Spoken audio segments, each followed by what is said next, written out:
आज POCSO court रे स्वतंत्र जज पॉक्सोंकर अदालत बरगढ़ रे गोटे मुदाला अभियुक्त मनोज एलियास बाबा एलियास मनीष सिंह के कोर्ट धर्षण आ गोटे पॉक्सो एक्ट रे 376(3), 376(2)(n),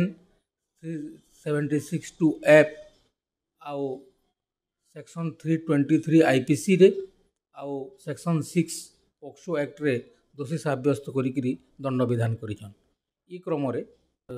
376(3) रे 20 वर्ष सश्रम कारादंड आ 20 वर्ष आउ 20,000 टंका फाइन आउ 6 पॉक्सो एक्ट रे 20 वर्ष सश्रम कारादंड 20,000 टंका फाइन 323 आईपीसी रे 1 वर्ष जेल आउ 1000 टंका जरिमाना कोर्ट देइछन। आउ कोर्ट आहुरी मध्य निर्देश देइछन जे ई जेन फाइन अमाउंट कलेक्शन हबा इटा पीड़िता पाक के दिया बोली करी और तार बाहर 11 लाख टंका क्षतिपूरण देवार लगी भी डीएलएसएन को दायित्व देइछन निर्देश देइछन। घटनाटा होचे गोटे स्वामी परित्यक्ता महिला ई केस रो रिपोर्ट करियान आउ से तांकर स्वामी न निर्यातित होकरी ई मुदाला संगे तांकर घटना चक्र रे तांकर संपर्क होइजे आ मुदाला संगे से रहीजन तांकर परवर्ती समय रे तांकर झियो भी आसी तांकर संगे रहीजे 14 वर्षर गोटे नाबालिग झियो आउ से माने किछि दिन रहला परे से मुदाला से परित्यक्ता महिला के घरू खेदी दीजिए तोड़ी दीजिए ये माने आसिक रोहुतिले बरपाली पाखे गोटे गाँव रे गोटे कबाड़ी दुकान करथिला से मुदाला अभियुक्त आउ से महिला को खेदी देला परे तोड़ी दीजिए परवर्ती पर्याय रे से नाबालिग झियो संगे तार संपर्क रखीजे ताके बारंबार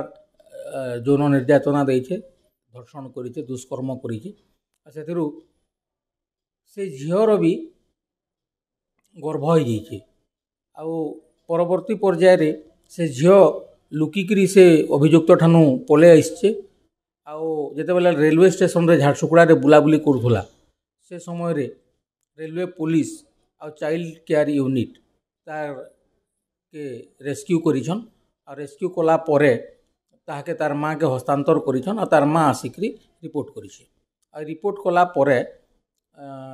पुलिस घटनार अनुसंधान करिछन आउ अनुसंधान कला परे चार्जसीट दाखल है मुदाला एगेन्स्ट रे आउ केस रो विचार प्रक्रिया स्वतंत्र जज पॉक्सो अदालत रे चली तो ई विचार प्रक्रिया रे प्राय 26 जन साक्ष्य 35टा डॉक्यूमेंट एग्जिबिट हैला आउ विशेष करी से झियोर मेडिकल टर्मिनेशन जेन हैला प्रेगनेंसी रो जेन टर्मिनेशन हैला तार सर्टिफिकेट भी दाखल करागला आ सब तथ्य प्रमाण साक्ष्य प्रमाण तथ्य सब के विश्वास करी कोर्ट आज अभियुक्त मनीष सिंह के उपरोक्त मते दंड विधान करिछन।